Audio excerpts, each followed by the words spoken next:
जो कल मतदान हुआ है उसमें 2,07,435 मतदान हुआ है। कुछ नोकझोंक भी यहाँ पर देखने को मिली है हल्की सी। इस बार बुंदी विधानसभा का मुकाबला शुरू से ही कड़ा दिखाई दिया है। कल के चुनाव में यह बात देखने को मिली है कि महिला मतदाताएं वोट करने के लिए अपने घरों से बाहर निकली है। महिला वोटर होता है वो साइलेंट होता है। 48% मतदाता वो लगभग हैं। भाजपा और कांग्रेस दोनों के ही कार्यकर्ताओं में बहुत उत्साह है। दोनों ही दल अपनी जीत को लेकर आश्वस्त हैं। जी, दोनों ही दलों के कार्यकर्ताओं का मानना है कि मतदाताओं ने हमें भरपूर सहयोग दिया है। जी, परिणाम चौंकाने वाले भी हो सकते हैं। ऊंट खड़ा है सर, किसी भी ओर बैठ जाए।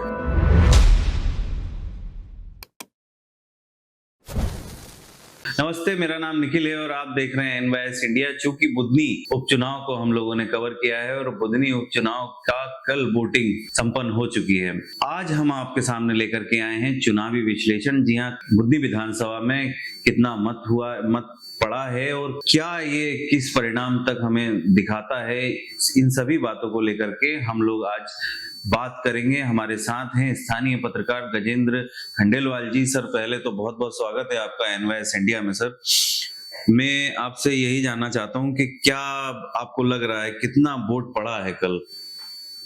बुधनी विधानसभा का उपचुनाव कल संपन्न हुआ है। 75% से कुछ अधिक मतदान यहाँ पर हुआ है। जी, लगभग 76,326 मतदाता, 397 मतदाता यहाँ पर मौजूद थे, जिसमें से लगभग 2,07,400 कुछ मतदाताओं ने अपने मत का उपयोग किया है। वैसे बीते वर्ष के मुकाबले जो चुनाव हुए थे वर्ष 2023 में, पिछला जो आम चुनाव हुए थे उसके मुकाबले लगभग 83% मतदान हुआ था। जी, लगभग यदि हम माने तो 7 से 8% मतदान इस चुनाव में कम हुआ है। यदि हम 2018 की बात करें तो 2018 में भी लगभग 80% मतदान इस विधानसभा चुनाव में हुआ था। उसके मुकाबले भी लगभग 5% मतदान कम हुआ है। वैसे उपचुनाव में मतदान को लेकर उत्साह तो देखने को मिला, लेकिन ऐसी संभावना बन रही थी कि मतदान 80% से ऊपर जाएगा। शुरुआत में वोटिंग परसेंटेज बहुत अच्छा था, मतदाताओं का रुझान भी था। ग्रामीण क्षेत्र से महिलाएं, पुरुष, युवा मतदाता निकल के सामने आ भी रहे थे, लेकिन जैसे जैसे दिन चढ़ता गया जी, वैसे वैसे मतदाताओं के रुझान में कमी आती गई। दोपहर 3 बजे के बाद तो सभी मतदान केंद्रों पे सन्नाटा पसरा हुआ था। इक्का दुक्का मतदाता ही अपना वोट डालने के लिए पहुंचे। जी, लेकिन फिर भी बहुत अच्छा ये रहा कि 75% मतदान हुआ, जिसे हम एक हद तक बहुत अच्छा मतदान कह सकते हैं। बिल्कुल सही बात है। सर, एक चीज अपन इसमें थोड़ा सा फ्लैशबैक में चलते हैं कि बुधनी विधानसभा में थोड़ा सा इतिहास को टटोलते हैं। 2013 में जो वोट पड़ा था वो 2,29,397 वोट था, जिसमें 2013 में हमें अपने व्यूअर्स को बता दूं कि भारतीय जनता पार्टी से शिवराज सिंह चौहान और कांग्रेस से महेंद्र सिंह चौहान को मैदान में उतारा था, जिसमें मत प्रतिशत जो था भारतीय जनता पार्टी का वो लगभग 70% था और महेंद्र सिंह चौहान जो बाहरी प्रत्याशी के तौर पे भी थे उनको 23.26% मतदान मिला था। इसमें जो विजय हुई थी वो ऑब्वियसली के बीजेपी में शिवराज सिंह चौहान जी की हुई थी। 2018 में शिवराज सिंह वर्सेस अरुण यादव जी मैदान में थे, उसमें 60% मतदान भारतीय जनता पार्टी को मिला था, उसमें 31% मतदान कांग्रेस को मिला था।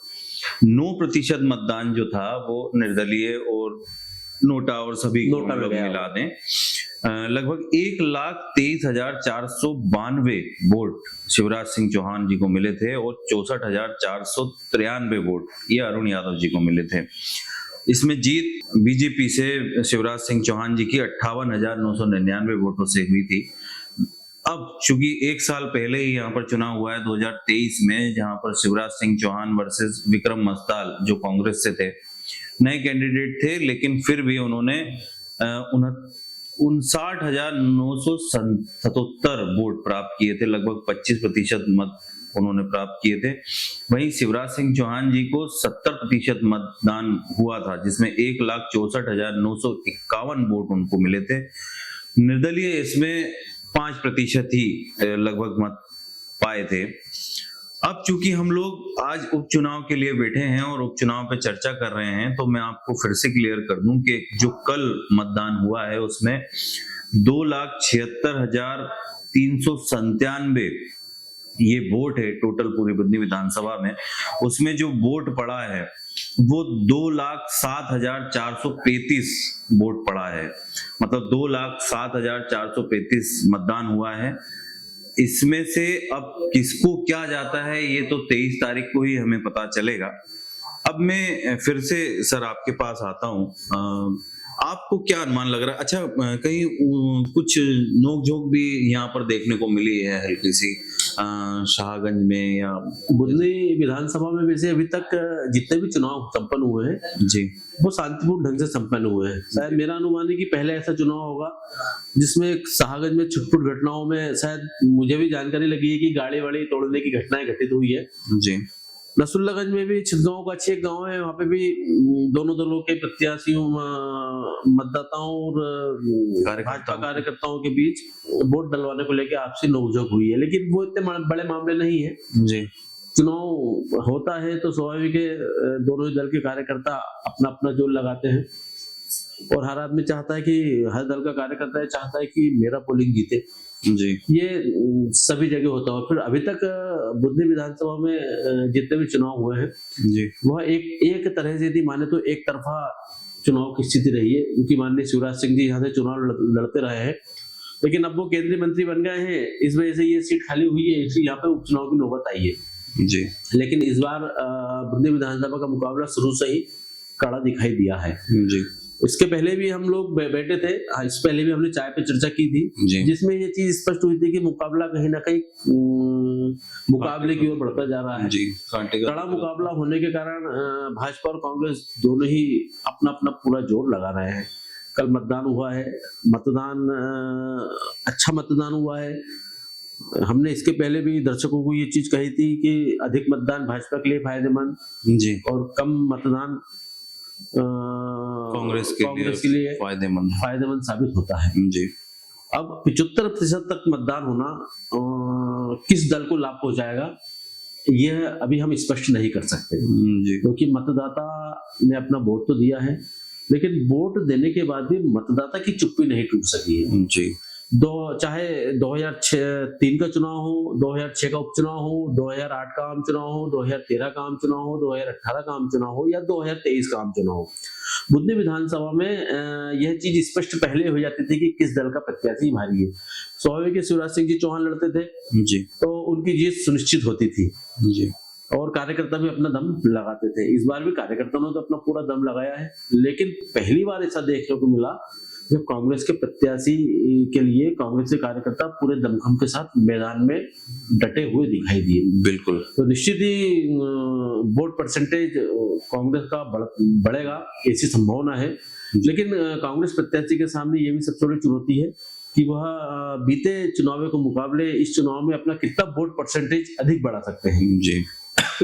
यही स्पष्ट हो सकेगा। एक चीज और मुझे देखने को कल मुझे मिली, क्योंकि मैं भी ग्राउंड पे ही था सर, एक चीज मुझे मिली कि कांग्रेस के भी बड़े नेता लगभग मुझे कहीं घूमते हुए दिखाई नहीं दिए, और ऐसे ही मामला कांग्रेस या बीजेपी में भी मेरे को देखने को मिला कि बड़े नेता जितने भी जो संगठन से आते हैं या पदाधिकारी है वो लोग भी कहीं ना कहीं नदारत रहे इस चुनाव से। मतलब या तो वो अपनी अपनी पोलिंग बचाने में लगे। ये बात सही है कि चुनाव के दिन सभी भाजपा कार्यकर्ता और नेताओं को ये रहता है कि हमारे नेता और बड़े नेता जो भी संगठन के नेता जो भी हमारे पास आए, लेकिन उनके ऊपर भी अपने पोलिंग बूथों की महती जिम्मेदारी रहती है जी। वह जिस गाँव में निवास कर रहे हैं वो वह पोलिंग भी जहाँ पे उनका वोट है वहां भी उनकी जिम्मेदारी बनती है, चाहे वहां पे पोलिंग बूथ पे कार्यकर्ता उन्होंने मजबूती से बैठा रखा हो, पोलिंग बूथ का अध्यक्ष उपाध्यक्ष या सेक्टर प्रभारी जो भी हो वह अपनी जगह है, लेकिन यदि कोई बड़े नेता का वहां पे निवास स्थान है तो उस बड़े नेता की जिम्मेदारी भी हो जाती है कि उसका पोलिंग चुनाव में किस दिशा की ओर जाएगा। इसलिए स्वाभाविक है चुनाव के दिन सभी नेता क्षेत्र में ज्यादा घूमने की बजाय अपने अपने पोलिंगों पर रहना भी ज्यादा पसंद करते हैं, और यह स्थिति इस चुनाव में नहीं पहले के चुनाव में भी देखने को मिली है जी। तो अब कि जब नेता निकलता है घर से या कार्यकर्ता निकलता है तो अपने पोलिंग से वोट देने के बाद वह 10-20-25 पोलिंग तक ही पहुंच पाता है, क्योंकि चुनाव का समय कुछ घंटे का होता है, एक दिन का होता है। बिल्कुल। कई जगह स्थितियां अच्छी भी होती है, कई जगह खराब भी होती है। जहाँ पे ऐसा लगता है कि मामला कश्मकश का रहता है, तो वहाँ पे नेता और कार्यकर्ता अपना ज्यादा समय देना पसंद करते हैं बजाय घूमने के। जी। बाकी एक चीज और सर मेरे को आपसे जानना चाह रहा था मैं कि ग्रामीण क्षेत्रों में और खासकर इस बार ग्रामीण क्षेत्रों और शहरी क्षेत्रों को भी हम लोग कुछ मिला लें, उसमें महिलाओं का क्या रोल रहने वाला है, क्योंकि हम लोगों ने 2023 के जो चुनाव में महिलाओं की जो भूमिका देखी थी, क्या इस बार भी महिलाएं अहम भूमिका निभाएंगी? देखिए 2023 का पूरा चुनाव यदि देखा जाए तो भारतीय जनता पार्टी ने लाडली बहना योजना जो लेके आई थी उसके ऊपर पूरा कैंपेन हुई थी, और उसमें कुछ हद तक नहीं, बहुत हद तक भारतीय जनता पार्टी सफल रही थी। लगभग 3/3 बहुमत के साथ मध्य प्रदेश की सत्ता पे आज की स्थिति में काबिज है। बुधनी विधानसभा का उपचुनाव, यह बात भी सही है कि इस सीट पर परिणाम जो भी हो, ना तो सरकार को कोई फर्क पड़ने वाला है, ना पार्टी को फर्क पड़ने वाला है। ये बात भी बिल्कुल सही है, चाहे दोनों उपचुनाव हो रहे हो, बीजेपुर में भी और एक बुधनी में भी। लेकिन जहां तक महिलाओं की बात है, कल के चुनाव में यह बात देखने को मिली है कि महिला मतदाताएं वोट करने के लिए अपने घरों से बाहर निकली है। जी। यह बात स्पष्ट है कि लाडली बहना अपना कितना इफेक्ट इस चुनाव में पड़ पाती है। जी। यह भी एक सोचनीय विषय है। ये दोनों दलों के लिए भी चिंता का विषय है। यदि लाडली बहना का वोट भाजपा की ओर जाता है तो निश्चित ही भाजपा इसमें सफल होगी, लेकिन यदि भाजपा की ओर न जाते हुए विपक्षी दल की ओर जाता है तो यह भाजपा के लिए चिंता का विषय होगा। बिल्कुल। वैसे लाडली बहना योजना कारगर है, 1250 रुपए की राशि लगातार मिल रही है। जी। इस बार भी 9 तारीख को, हाँ, चुनाव के पहले, चुनाव के 5 दिन पहले ही लाडली बहनों के खाता में वो राशि आई है। दूसरी एक चीज और देखने को मिली, शिवराज सिंह जी चौहान भी अपने यहाँ प्रचार करने आए थे। जिन्होंने लाडली बहना योजना को शुरू कर महिलाओं को सौगात दी है, उन्होंने भी इस बात की घोषणा करके गए थे। पूर्व में भी, चुनाव के पहले भी आचार संहिता लगने से पूर्व उन्होंने ये चीज स्पष्ट कर दी थी कि अब केंद्र में उनकी सरकार काबिज हो गई और वह भी केंद्र में मंत्री है, और जल्द ही प्रधानमंत्री नरेंद्र मोदी के नेतृत्व में लखपति बहना योजना जी शुरू होगी। तो निश्चित ही लाडली बहना के बाद लखपति बहना योजना एक उनकी महती योजना साबित हो सकती है, जिसका प्रचार प्रसार उन्होंने किया है।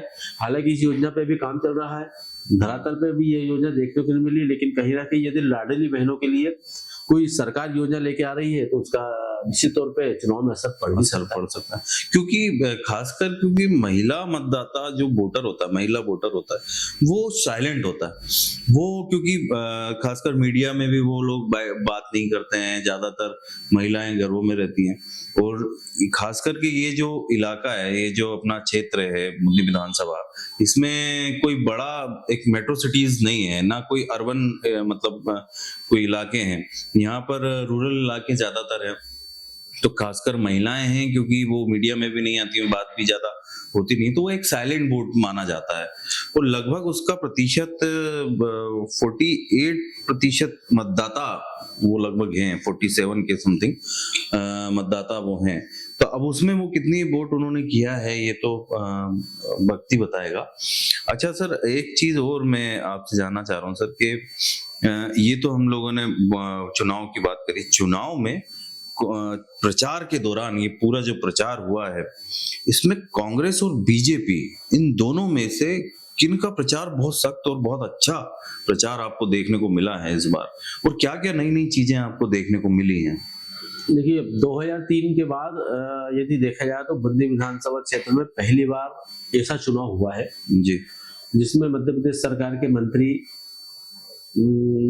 भाजपा संगठन के जितने भी दायित्वदान पदाधिकारी है, वो गांव-गांव, गली-गली घूमते हुए नजर आया है जी। फिर ये सही भी है, उपचुनाव है, प्रदेश में, मध्य प्रदेश में भाजपा की सरकार काबिज है, तो स्वाभाविक है कि अपने कार्यकर्ताओं को जिताने के लिए नेता और कार्यकर्ताओं का आना कोई बहुत बड़ी बात नहीं है जी। यह इसके पहले के भी उपचुनावों में हमें देखने को मिला है।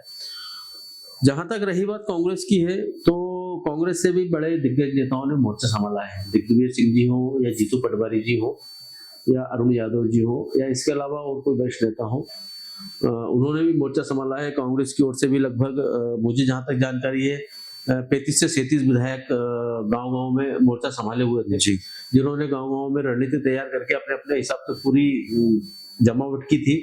अब उन नेताओं की जमावट, भाजपा के कार्यकर्ता, मंत्री और संगठन के अधिकार कर्मचारियों की जमावट कितनी होती है, संगठन की जमावट कितनी होती है, बिल्कुल ये एक तरह से मतदाता ने अपना वोट डाल के स्पष्ट कर दिया है। मतदान किस दिशा में गया है यह अभी कोई नहीं बता सकता। हालांकि भाजपा और कांग्रेस दोनों के ही कार्यकर्ताओं में बहुत उत्साह है जी। हाँ, दोनों ये ही जरूर, दोनों ही दल अपनी अपनी जीत की को लेकर आश्वस्त हैं। जी दोनों ही दलों के कार्यकर्ताओं का मानना है कि मतदाताओं ने हमें भरपूर सहयोग दिया है। जी अब दोनों ही दल यदि अपनी जीत को लेकर आश्वस्त हैं तो हम खुद भी इस बात का निर्णय नहीं कर सकते कि यह चुनाव किस दिशा में जाएगा। परिणाम 23 तारीख को ही आएगा, लेकिन हो सकता है कि जिस तरह से दोनों दल अपने अपने दावे कर रहे हैं तो परिणाम चौंकाने वाले भी हो सकते हैं। जी भाजपा की तरफ जाते हैं या कांग्रेस की तरफ जाते हैं, इसका फैसला तो जनता ने कर दिया है। मतलब ऊंट खड़ा है सर, किसी भी ओर बैठ जाए। और ये बात तो सही है कि ऊंट किस करवट बैठेगा, किस करवट बैठेगा, यह मतदान होने के बाद कोई स्पष्ट नहीं कर सकता। ये अभी नहीं कर सकता। यह ईवीएम खुलेगी, प्रत्याशियों का भाग्य ईवीएम में बंद हो चुका है। ईवीएम का पिटारा जब खुलेगा, अब उस पिटारे में से कौन के पक्ष में कितने वोट जाते हैं ये 23 तारीख को, ये 23 तारीख को होता है। लेकिन हमारे व्यूअर्स को हम लोग एक चीज और बता दें कि हम लोग, क्योंकि एग्जिट पोल हम लोग अभी नहीं कर सकते, हम लोग 20 तारीख के बाद एग्जिट पोल हमारा भी देंगे। आप इंतजार करिएगा हमारे एग्जिट पोल का। और दूसरी बात यह है कि चुनाव जो हुआ है संपन्न, उसी का हम लोगों ने विश्लेषण किया है। खैर ये बात जरूर है कि सिक्का उछाला जा चुका है, अब वो हेड आता है या टेल ये तो समय ही बताएगा। अब सिक्का घूम रहा है हवा में, अब वो जमीन पर आकर के किस ओर बैठेगा ये भी वक्त बताएगा।